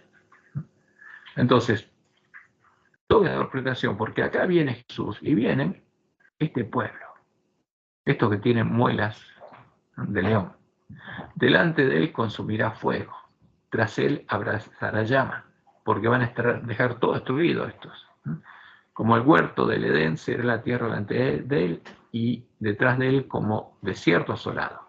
Y tampoco habrá quien de él escape. Su aspecto es como aspecto de caballos, y como gente de a caballo correrán. Como estruendo de carros saltarán sobre las cumbres de los montes, como sonido de llama de fuego que consume hojarascas, como pueblo fuerte dispuesto para la batalla. Delante de él temerán los pueblos, se pondrán pálidos los semblantes, como valientes correrán, como hombres de guerra subirán al muro, cada cual marchará por su camino y no torcerá su rumbo. Ninguno estrechará a su compañero, cada uno irá por su carrera, y aun cayendo sobre espadas no se herirán, porque no se los puede herir. Irán por la ciudad, correrán por el muro, subirán por las casas, entrarán por las ventanas a manera de ladrones, porque vienen a buscar a quienes, a los moradores de Jerusalén. Delante de él temblará la tierra, se estremecerán los cielos, el sol y la luna se oscurecerán y las estrellas retraerán su resplandor. Y Jehová dará su orden delante de su ejército. Y lo interesante es que Jehová es el que lo permite. Y Jehová le da la orden, porque le dice: pasad por medio de la ciudad, por medio de Jerusalén. Porque muy grande es su campamento, fuerte es el que ejecuta su orden. Porque grande es el día de Jehová y muy terrible. ¿Quién podrá soportarlo? Y por eso viene el llamado de Dios al arrepentimiento. Por eso pues ahora, dice Jehová, convertíos a mí con todo vuestro corazón, con ayuno y lloro y lamento. Entonces, ¿a quién le dice que se convierta? Al que está adorando a los ídolos, porque se están cometiendo esas abominaciones en medio de Jerusalén. Entonces, ¿qué le dice? Convertíos a mí con todo vuestro corazón, con ayuno, lloro y lamento. Este es el mensaje de los 3 ángeles, el mensaje de Elías. Rasgad vuestro corazón y no vuestros labios, y convertíos a Jehová vuestro Dios. Entonces hay que tocar trompeta para que el pueblo se convierta a Jehová, porque misericordioso es y clemente, tardo para la ira y grande misericordia, y que se duele del castigo. O sea, lo que va a pasar es que va a llegar la ira y le duele lo que va a pasar. Por eso llama a su pueblo. Hay que tocar trompeta en Sion antes que llegue ese día. ¿Quién sabe si se volverá y se arrepentirá y dejará bendición tras de él? Esto es ofrenda y pasión para Jehová vuestro Dios. Entonces, tocad trompeta en Sion, proclamad ayuno, convocad asamblea, reunid al pueblo, santificad la reunión, juntad a los ancianos, congregad a los niños y a los que maman. Salga de su cámara el novio y de su tálamo la novia. Entre la entrada y el altar. ¿Qué está pasando ahí? Los 25 varones estarían adorando ¿a quién? Al sol. Y en el mismo lugar, en medio del pueblo de Dios, donde los varones ancianos estarían adorando al sol, a Baal. Entre la entrada y el altar, lloren los sacerdotes, ministros de Jehová, los siervos de Dios, lloren, angústiense y lloren. Y digan, perdona, oh Jehová, a tu pueblo, y no entregas a la oprobio a tu heredad, para que las naciones se enseñoreen de ella. ¿Por qué han de decir entre los pueblos, ¿dónde está su Dios? Entonces, ¿y cuál es la respuesta de Dios? Dice, va a contestar, y Jehová, solícito por su tierra, perdonará a su pueblo, a todo el que clame a él. Por eso este mensaje. Responderá Jehová y dirá a su pueblo, he aquí, yo os envío pan, mosto y aceite, les envío el verdadero alimento a tiempo, y seréis saciados de ellos, y nunca más os pondré en oprobio entre las naciones. Y haré alejar de vosotros a quién, al del norte. ¿Quién es el del norte? Satanás y a su ejército. Y lo echaré en tierra seca y desierta. Su faz será hacia el mar oriental y su fin hacia el mar occidental, y exhalará su hedor y subirá su pudrición, porque hizo grandes cosas. Esto es lo que pasa después de la batalla. Y dice, tierra, no temas, alégrate y gózate, porque Jehová hará grandes cosas. Esa es la promesa de Dios. Animales del campo, no temáis, porque los pastos del desierto reverdecerán, porque los árboles llevarán su fruto, la higuera y la vid darán sus frutos. O sea, va a haber fruto en mi campo, dice Jehová. Vosotros también, hijos de Sión, alegraos y gozaos en Jehová vuestro Dios, porque os ha dado la primera lluvia a su tiempo, y hará descender sobre vosotros lluvia temprana y tardía como al principio. Entonces, todo cuando se toque trompeta y el pueblo de Dios vea, y los que se angustien y lloren, clame a Jehová. ¿Qué va a prometer Jehová? Volver a dar la lluvia temprana y la tardía. Y el verdadero alimento, las eras se llenarán de trigo. O sea, va a crecer el trigo, sí. Y los lagares rozarán de vino y aceite. Y os restituiré los años que comió la oruga, el saltón, el revoltón y la langosta, mi gran ejército que envié contra vosotros. Porque yo voy a permitir que entren los lobos vestidos de ovejas. Y la promesa es, comeréis hasta saciaros, y alabaréis el nombre de Jehová vuestro Dios, el cual hizo maravillas con vosotros. Esa es la promesa de Dios. Dios va a hacer cosas maravillosas con nosotros. Y nunca más será el pueblo avergonzado. ¿Y qué va a pasar con ese pueblo? Y conoceréis, estos son los 144.000, que en medio de Israel estoy yo, y que yo soy Jehová vuestro Dios, y no hay otro. Porque el pueblo volverá a conocer a Jehová, y mi pueblo nunca más será avergonzado. Porque los sellados son el pueblo que conoce a su Dios, los que tienen escrito el nombre de Dios y el Cordero en la frente. Y conoceréis que en medio de Israel estoy yo, y que yo soy Jehová vuestro Dios, y no hay otro. Y mi pueblo nunca más será avergonzado. Y ahora empieza el tiempo de angustia. Y después de esto, después de que a los afligidos en Sión, Dios le dé su bendición, y haya hecho maravillas con ellos, después que tengan 144.000 sellados, y después de esto, ahí viene el tiempo de angustia. Derramaré mi espíritu sobre toda carne, y profetizarán vuestros hijos y vuestras hijas, vuestros ancianos soñarán sueños, y vuestros jóvenes verán visiones, y también sobre los siervos y sobre las siervas derramaré mi espíritu en aquellos días, y daré prodigios en el cielo y en la tierra, sangre y fuego y columnas de humo. El sol se convertirá en tinieblas y la luna en sangre antes que venga el día grande y espantoso de Jehová. Y todo aquel que invocare el nombre de Jehová será salvo. Entonces ahí viene el fuerte pregón Y todo el pueblo que está en Babilonia y todo aquel que invocar el nombre de Jehová será salvo, porque en el monte de Sión, el reino de Dios, y en Jerusalén habrá salvación, como ha dicho Jehová, y entre el remanente al cual él habrá llamado. ¿Y cuál es ese remanente? Los 144.000 que estarán en la cima del monte Sión con Jesús, llamando al espíritu de la esposa, llamando al pueblo que está en Babilonia, para que entre por las puertas de la ciudad de Dios y coma del fruto del árbol de la vida y beba del agua de la vida gratuitamente. Ahora, ¿pero qué viene primero? El tiempo en que vienen los espíritus de demonios. Y al que no se vuelve de la iniquidad en Jacob, y Dios no puede hacer nada por él. Ese es el tema. Entonces, estos varones son este ejército de acá, que tienen las muelas de león, que son los espíritus demonios, y acá, como dice Ezequiel 1, Joel 1 dice que son los de larga cabellera. Son los mismos. Por eso, cuando uno pone línea sobre línea todas las profecías sobre este tiempo específico, ahí queda claro que eso se tratan de los espíritus de demonios, los ángeles que van a ser habitación de demonios a todos los que entren por la puerta ancha. Bueno, espero que haya quedado. Cuando ponemos todo, tiene que cumplirse todo en el mismo lugar, así que ese es el significado que yo le vi a estas cosas. Bueno, ustedes tienen que analizarlo y ver si esas cosas son así o no. Hermano Cristian, ahí Sí. en Joel, espérame, me ubico, en Ezequiel, disculpe, Ezequiel 9, aquí en el versículo 2, cuando dice, varones venían del camino de la puerta de arriba que mira hacia el norte. Yo quiero hacer una consulta. Ahorita estaba tratando de buscar, pero no encontré. En algún libro había leído del Antiguo Testamento que hace referencia que hacia el norte está el trono de Dios. ¿Estoy en lo correcto o estoy de pronto, es decir, o estoy de pronto fallando ahí en ese aspecto? No, en lo que no estás correcto, no estás fallando. Cuando habla de lo que Satanás quiso hacer en el cielo, ¿no?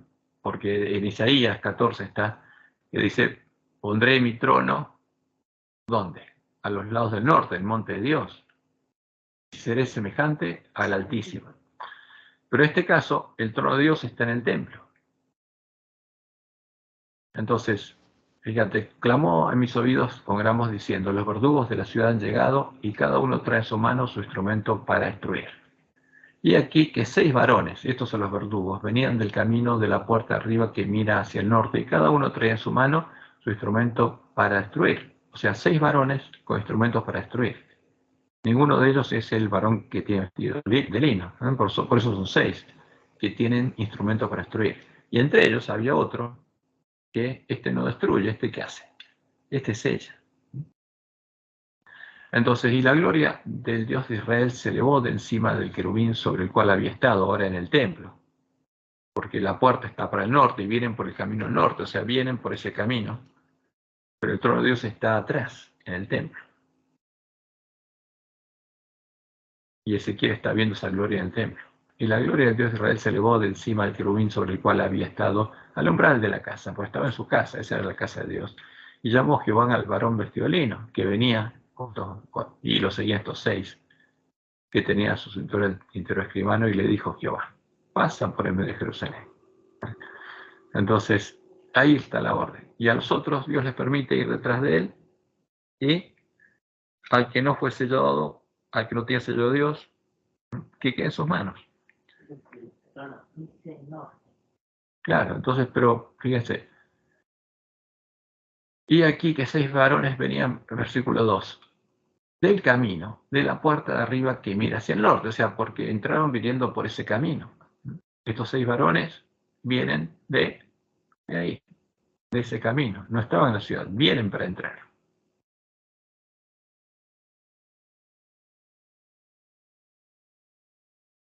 ¿Se entendió, William? Sí, ya lo estoy comprendiendo más, sí, sí, hermano Cristian. Sí, sí, Tratando de sí, sí, entender. sí, lo estoy tratando ya. Tenemos que ver Sí hay una diferencia, sin la duda hay una figura. diferencia. En algún tiempo lo había visto con que era 6 y uno de ellos era llamado, pero ahora lo noto muy bien porque todos traen instrumento para instruir. Sin embargo, el Sí. varón vestido de lino difiere porque él trae otro elemento, ¿sí? Ujú, Y cuando vemos que venían del camino de la puerta de arriba que mira hacia el norte, mm, ujú. podría, voy a decirlo, y de pronto me asisten si es así o no. Es decir, venían del camino de la puerta de arriba que mira hacia el norte es porque en algún tiempo atrás, antes de que esto se hiciera, ellos de allá fueron expulsados, ¿sí? Es decir, Eh, porque si acá eso, está hablando de Jerusalén, no está hablando. Primero vamos a primero a Isaías. Así tenemos Isaías. Acá estamos. Isaías 14.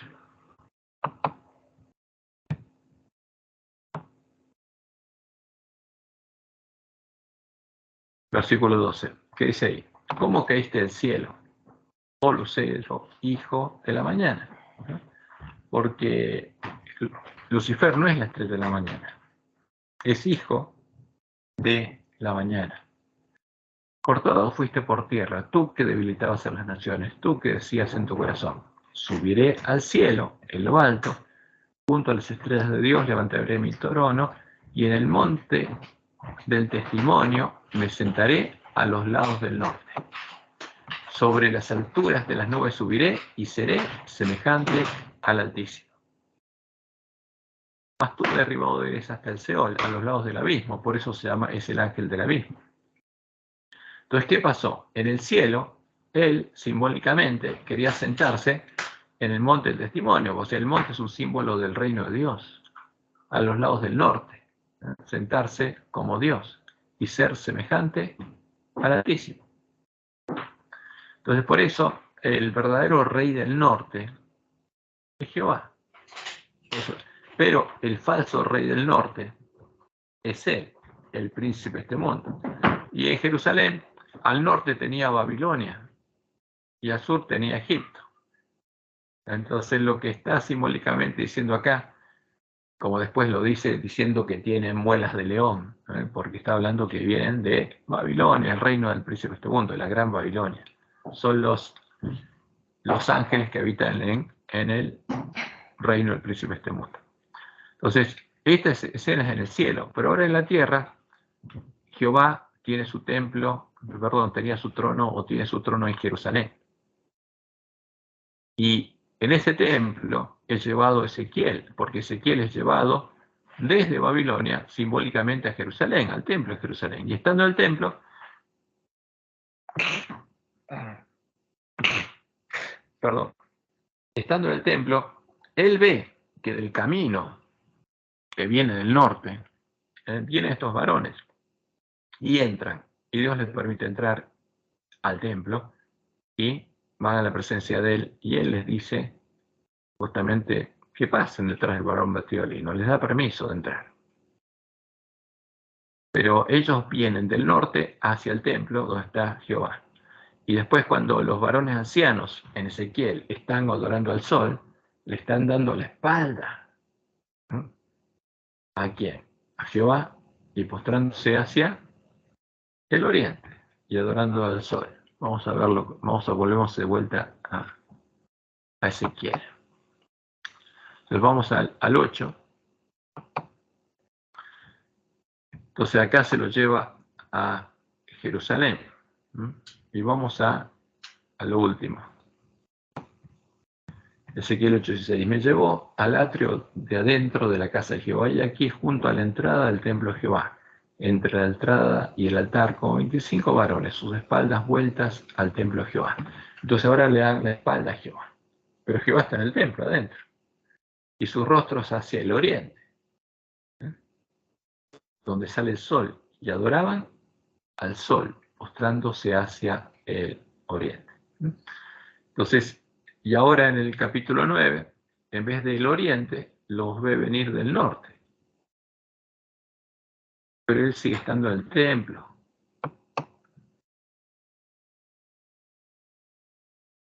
Y clamó a mis oídos con gran voz diciendo, los verdugos de la ciudad han llegado y cada uno trae en su mano su instrumento para destruir. ¿Quién le dijo eso? Jehová le dijo.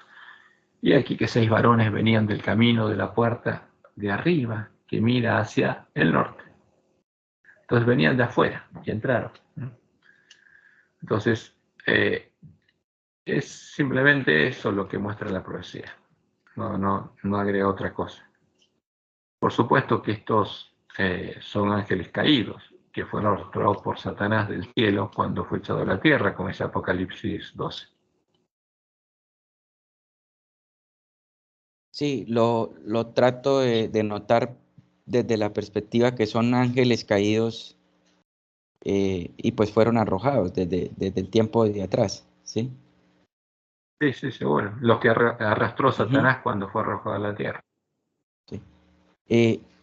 Hermano Cristian, quería hacerte una pregunta, pues él ahora ya son las 9:53, pero así un bosquejo breve. En Apocalipsis, más o menos, de pronto voy a decir Apocalipsis 16, 17, por ahí, se mencionan 3 espíritus inmundos que salen a manera de rana. En estos días alguien me manifestó, me dijo, mira, Satanás siempre trata de imitar las cosas de Dios. Entonces, esos 3 espíritus inmundos que salen a manera de rana, de hecho creo que apalancaba a la persona un poquito en lo que alguna vez predicó el pastor Esteban Bor sobre ese tema. Entonces dice, esos 3 espíritus que salen de ahí es porque Satanás también trata de imitar las cosas de Dios. Quiere decir que el Padre es una persona, el Hijo es otra persona y el Espíritu Santo es otra persona. Entonces me dice, la persona me dice, entonces no se confunda, me dice la persona a mí, no se confunda porque sin duda Satanás también imita las cosas de Dios, por eso salen esos 3 espíritus inmundos. Entonces, yo quería así como brevemente, después de pronto lo podemos ampliar, eh, cómo se podría comprender esos 3 espíritus inmundos que no está asociado a esa referencia de que simboliza 3 personas, porque yo pues trato de comprenderlo y he ido estructurándolo que no son 3 personas como tal, es decir, es un solo Dios y no son 3 personas como lo que nos han presentado a nosotros. A ver, en Apocalipsis, el Espíritu de Dios, cuando se habla de Espíritu de Dios, se habla de los 7 ojos o las 7 brazos del candelabro. Los 7 ojos que tiene el Cordero son los 7 Espíritus de Dios enviados por toda la tierra. Nunca se usa un número 3 para referirse al Espíritu de Dios. Entonces, cuando vamos a Apocalipsis 5, ahora volvemos al 16. Cuando vamos al capítulo 5, ¿no? Versículo 16, y miré y vi en medio del trono y de los 4 seres vivientes y en medio de los ancianos, es que ahí estaba en pie un cordero como inmolado que tenía 7 cuernos, o sea, 7 es el símbolo de la perfección, o sea, todo, y 7 ojos, los cuales son los 7 espíritus de Dios enviados por toda la tierra. Ahora, ¿qué significa esto? Es un símbolo de la perfección del Espíritu de Dios, que va a estar justamente como Él prometió estar con nosotros, y Jesús va a estar con nosotros. ¿Por qué puede estar con nosotros todos los días hasta el fin del mundo? Porque Él ahora, donde está el Espíritu de Dios, va a estar Él. Eso es lo que significa que Jesucristo fue glorificado, porque es un Cordero que es omnipresente, y donde está el Espíritu de Dios va a estar Él. Pero cuando se habla de 7 Espíritus de Dios, se está hablando de ¿quién? De la perfección del Espíritu de Dios, no que sean 7. 7 espíritus separados, o 7 mentes distintas tenga Dios, etc. No, simple es un símbolo, como el candelabro de 7 brazos. Pero es un símbolo de la perfección del Espíritu de Dios. Ahora, cuando se usa el 3 o el 6, no se lo usa con Dios. Cuando vamos a Apocalipsis 16, 13 y 14, se está hablando de otra cosa. Y vi salir de la boca del dragón. y de la boca de la bestia y de la boca del falso profeta. 3 inmundos a manera de ranas. 3 espíritus inmundos a manera de ranas. ¿Qué quiere decir esto? Que un espíritu habita en el dragón, el otro habita en la bestia y el otro en el falso profeta. Porque la diferencia del Espíritu de Dios es que Dios es omnipresente y con un mismo espíritu habita en todos sus hijos. En cambio, Satanás y los demonios no pueden hacerlo. Satanás no es omnipresente. Entonces, para simular la obra del Espíritu de Dios, necesita la colaboración de todos sus demonios. Por ejemplo, Dios es omnisapiente. No necesita que nadie le diga qué está pasando, pero Satanás necesita que le explique. Entonces, cuando uno escucha algunas cosas raras, hay que tener mucho cuidado. Porque algunos dicen que Dios se entera de las cosas porque los ángeles van y se las cuentan. No, el que se entera porque se las cuenta es Satanás, no Jehová. Porque como dice el Salmo 139, a donde uno pueda ir, ahí va a estar Jehová. Y él lo va a saber todas las cosas, porque ese es el Dios omnipotente.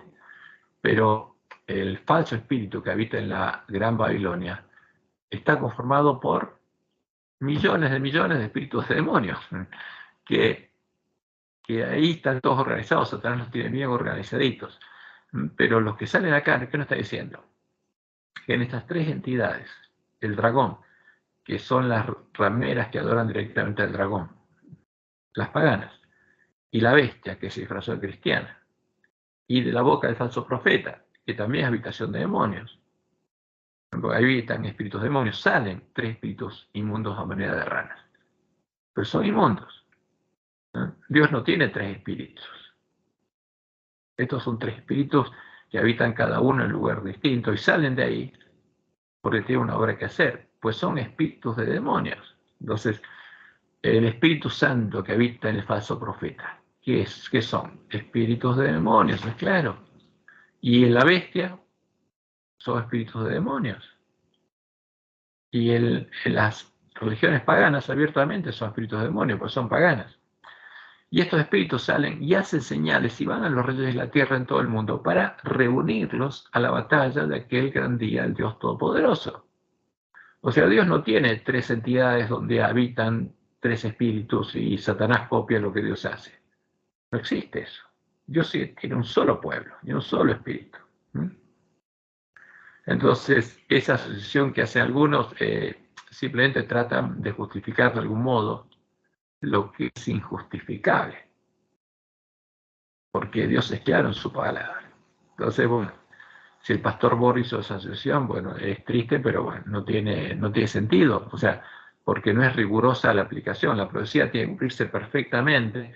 Cuando queremos aplicar a algo, una profecía, a lo que lo aplicamos tiene que cumplir exactamente con todos, justamente todos los símbolos de la profecía tienen que cumplirse, y la profecía se tiene que cumplir completamente. Entonces, no podemos decir que Dios tiene también 3 instituciones. En vez del dragón, está el antidragón, el verdadero. En vez de la bestia está otra institución que es la verdadera, y en vez del falso profeta está el verdadero profeta. Y en los 3 habitan 3 espíritus. No tiene sentido eso. No tiene ningún sentido racional. Me parece que Borg, como él cree en la Trinidad, está asociando eso, ¿no? Como que... Sí, eso es evidente. Trata de explicar algo así. ¿Cómo? Sí, Perdón. sí, seguro que trata de hacer eso. Claro, trata de eso. explicar. Para él dice, está imitando, porque como Dios, para él son 3 entidades distintas, él está hablando precisamente del falso profeta, de la bestia y del dragón, como que son 3 entidades que conforman esa trinidad satánica. Porque hay muchos que dicen... No, hay porque hay 3 muchos... espíritus. Entonces uno dice, bueno, Claro. fíjate, Ricardo dice, bueno, está el dragón, bueno, el Padre. Después la bestia, el Hijo. Claro. Y después el falso profeta, el Espíritu Santo. Ahora, cada uno tiene su espíritu, entonces salen 3 espíritus de ellos. ¿Cómo es la cosa? Claro. El Espíritu del Padre, el Espíritu del Hijo, el Espíritu del Espíritu Santo. Claro. Entonces hay que ser riguroso, o sea, no hay que usar la palabra de Dios, por eso Jesús es claro. Si alguno agrega, alguno quita, hay que tener mucho cuidado con eso. Seguro. Porque lo que dice la profecía es claro, hay tres entidades que son habitación de demonios y los espíritus que habitan ahí van con la ramera a buscar a todos los reyes de la tierra, ¿eh? Para reunirlos a la batalla. Ese es el tema, esa es la triple alianza religiosa, que es habitación de demonios. Y todas, entre todas, conforman la Gran Babilonia y la gran sinagoga de Satanás.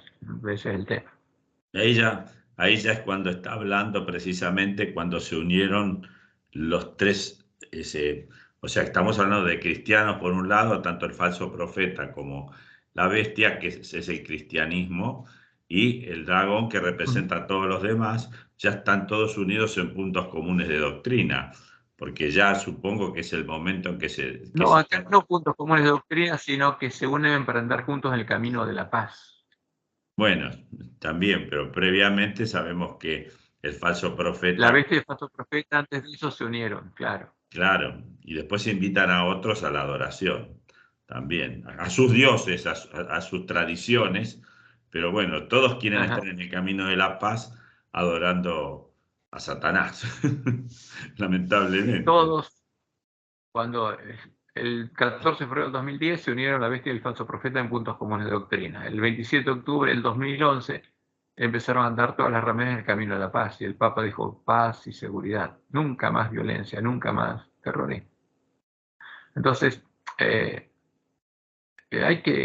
la profecía, como Dios le dio las reglas hermenéuticas a Miller, el análisis tiene que ser exhaustivo y tiene que ser exacto. No podemos crear una interpretación que no sea hechos, porque Jesús habla de que las cosas que deben suceder, estos son hechos que se cumplen. Lo comprendí, hermano Cristian, en ese aspecto, sí, claro, es muy claro porque pues eso es lo que sucede cuando viene la predicación de alguien que está pues muy acoplado al concepto trinitario. Entonces busca que lo que se parezca a eso lo hace ver como si fuese una reflexión, sí, es decir, fuese el reflejo de lo que él cree, ¿sí?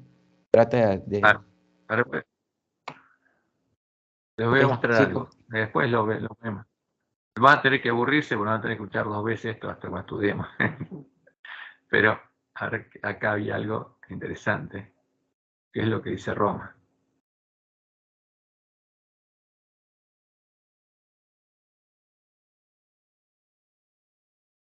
Así que lo busco. ¿Qué es la teología para Roma? Fíjense. Porque en nuestra facultad de teología tiene ahora la aprobación de Roma, porque si no se enseñara la teología de Roma, no podría poner la Iglesia Adventista en una facultad de teología. Entonces, la facultad de teología de la Universidad Adventista de Plata tiene la aprobación ¿de quién? Del obispo de Paraná. Ahora, ¿qué dice acá? Fíjense, los padres de la Iglesia, este catecismo romano, artículo 228 y 229.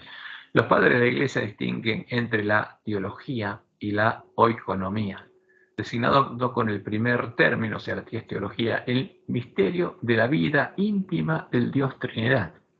Entonces, cuando nosotros hablamos de teología, es el conocimiento del misterio de la vida íntima del Dios Trinidad. O sea, el que estudia teología estudia al Dios la Trinidad. Con el segundo, o sea, con la oikonomía, todas las obras de Dios por las que se revela y comunica su vida. Por la economía no se revelada la teología de ellos, pero inversamente es la teología quien esclarece toda la oikonomía. Las obras de Dios revelan quién es en sí mismo, e inversamente el misterio de su ser íntimo ilumina la inteligencia de todas sus obras. Ahora, así sucede analógicamente entre las personas humanas. La persona se muestra en su obrar y a medida que conocemos mejor a una persona, mejor comprendemos su obrar. Entonces, todo este verso, ¿para qué decir? Entonces, como Dios actuó como Padre, Hijo, Espíritu Santo, entonces eso nos muestra que hay 3 personas, dice. Y por eso el 2.29, y esto es lo mismo que está haciendo el pastor Borges, o sea, viendo de algo, tratando de ver, de inferir algo que Dios no dijo y que es contrario a lo que Él dijo. La Trinidad es un misterio de fe en sentido estricto, dice Roma. ¿Qué es? es un misterio de fe en sentido estricto, no es algo que Dios reveló. Es un misterio de fe. Uno de los misterios escondidos en Dios que no pueden ser conocidos si no son revelados desde lo alto. Entonces, ¿qué dice Roma? Dios nos reveló ese misterio a nosotros. Dios ciertamente ha dejado huellas de su ser trinitario. O sea, Dios no definió la Trinidad, pero dejó huellas de su ser trinitario. Entonces buscan las huellas para ver, para justificar la Trinidad. Eso es lo que hacen. Entonces ha dejado huellas de su ser trinitario en una obra, en su obra de creación y en su revelación a lo largo del Antiguo Testamento. Pero la intimidad de su ser como Trinidad Santa constituye un misterio inaccesible a la sola razón. ¿Cómo? Entonces Dios se lo reveló a ellos y ellos interpretaron las huellas que había dejado. Pero la intimidad de su ser como Trinidad Santa constituye un misterio inaccesible a la razón e incluso a la fe de Israel antes de la encarnación del Hijo de Dios y el envío del Espíritu Santo. Entonces, ¿qué pasa? Entonces, antes Jehová había revelado, pero cuando vino el Hijo y después el Espíritu Santo, por esas huellas, Roma entendió que era una Trinidad, que eran tres personas. Entonces, pero eso es lo que hacen muchos, o sea, ¿pero qué dice Jehová? No hay dioses conmigo. Entonces, ese es el tema. Entonces, ¿cómo hacemos nosotros? ¿Cómo hace Roma para definir su doctrina? Busca huellas de las cuales se pueda inferir algo. Pero no es una ciencia de Jehová. Al contrario, Jehová desmiente todo esto. Ese es el tema. Entonces, cuidado con las inferencias a partir de huellas, como dice Roma. Cuidado. Tiene que ser una ciencia de Jehová. Aparte, es un caradurismo total, porque dice que a lo largo de y en su revelación a lo largo del Antiguo Testamento, y en la revelación a lo largo del Antiguo Testamento, Dios en todo momento dice que Él es uno y que con Él no hay ningún Dios. Pues es un verso tremendo. Se ve la desfachatez tan grande. Total, esto es el caradurismo ilustrado. No se puede creer. Y bueno, pero son hijos del padre de la mentira, ¿qué va a hacer? Claro, ellos solo se la creen esa. Sí, Dios mío. se nota total ahí. Totalmente, son re truchos. Pero bueno, a ver, son los padres, Bueno, los padres de la puede filosofía pensar, tiene que influenciaron. pensar lo que dice la iglesia. El problema es que un católico no puede pensar y no puede leer la Biblia, por Roma le sacó la Biblia, tiene que creer lo que dice la iglesia, si no, lo declaran hereje, si duda, es un hereje. Entonces, esa es la autoridad romana, es la autoridad del príncipe de este mundo. Pero por eso Dios nos dijo que necesita un pueblo que haga de la Biblia sola, su norma de fe, y que exija una ciencia de Jehová para toda, justamente, doctrina sobre fe religiosa. Todo tema de fe religiosa tiene que Dios mismo definirlo en su palabra. Bueno, pero esto es lo que hace Roma ahí. Hay algunos pastores nuestros que, porque los lobos de ovejas son profesores de teología, y les enseñan, los educan y después los mandan adelante. Ese es el problema. Entonces, es un tema delicado. Entonces, al ver las abominaciones, cuando vamos a ver lo que están haciendo, todo viene de nuestras facultades de teología. Vamos a ver lo que se enseña ahí. Bastante delicado, porque yo ya he tocado por ahí algunos laudicenses y la verdad es un tema que produce mucha fricción. Sí, es Que un bastante delicado. que es rico. Claro. Entonces hay que mostrarle lo que Dios dijo, la profecía. El que tenga hambre de justicia va a buscar la verdad. Y lo va a encontrar. Pero no, el que tenga hambre de justicia nunca va a negar una ciencia de Jehová. O sea, porque el que rechaza una ciencia de Jehová para creer en otras cosas, bueno, no tiene otra fuente, no tiene otra forma de salvación, porque rechazó la verdad. O sea, si rechaza una ciencia de Jehová y elige otra cosa, y está en una situación delicada, porque puede ser llevado de un lado a otro por todo viento de doctrina, como decía Pablo. Es un tema delicado. La única seguridad nuestra es la Biblia y la Biblia sola, como norma de fe. Es como vos decís, lo que es la diferencia entre el comportamiento de una persona que quiere utilizar la razón, como dice Pablo, que nuestro culto tiene que ser racional, y un fanático.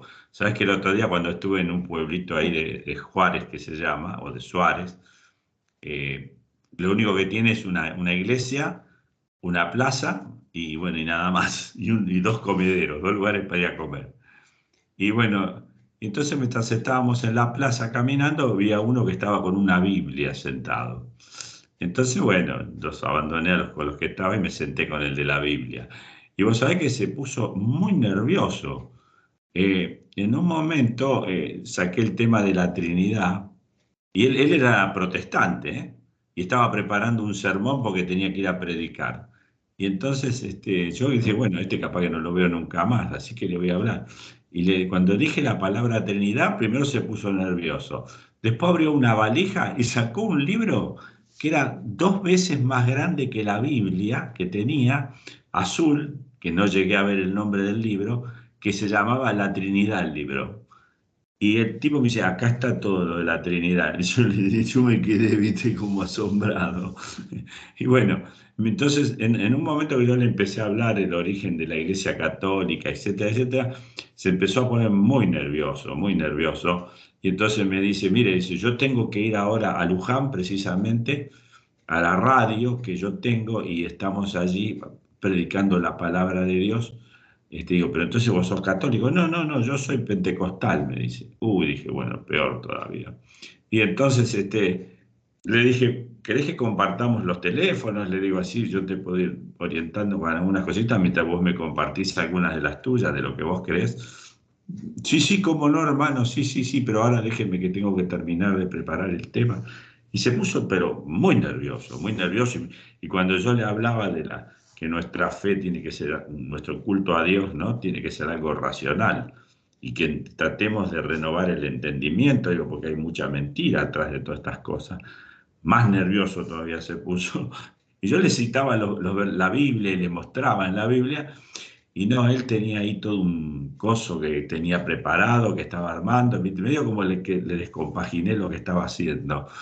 Y bueno, yo le di mi teléfono, pero bueno, nunca me llamó, ¿viste? Era más que obvio que no me iba a llamar.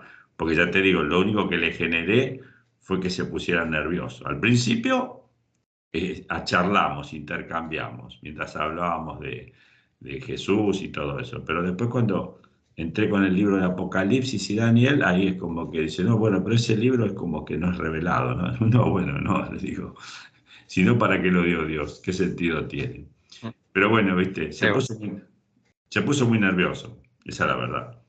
No es el tiempo de predicárselo, por eso no está preparado, no tiene necesidad de oír. Cuando llegue el tiempo de angustia van a tener necesidad de oír. Eso es lo que Dios nos dijo. Seguramente. Así que, bueno, espero que les haya servido. Hoy no pudimos hacerlo. Ahora está todo, hay paz acá. Justo cuando íbamos a empezar se armó un viento. Ahora está todo calmo. ¿Qué va a ser? Mañana espero que, o cuando lo veamos el sábado, espero que no llueva. Bueno, espero que les haya servido por lo menos el estudio que hicimos, ha sido más informal, más charlado para preguntar o compartir. Así que espero que les haya servido. Bastante, bueno, si no hay más hermano preguntas, Cristian. Okay. Bueno, me alegro, Willy. Entonces, para mí bueno, también. Entonces vos, bueno, me sirvió muchísimo, aprendí un montón de cosas. Gracias, Cris. no, por favor, gracias.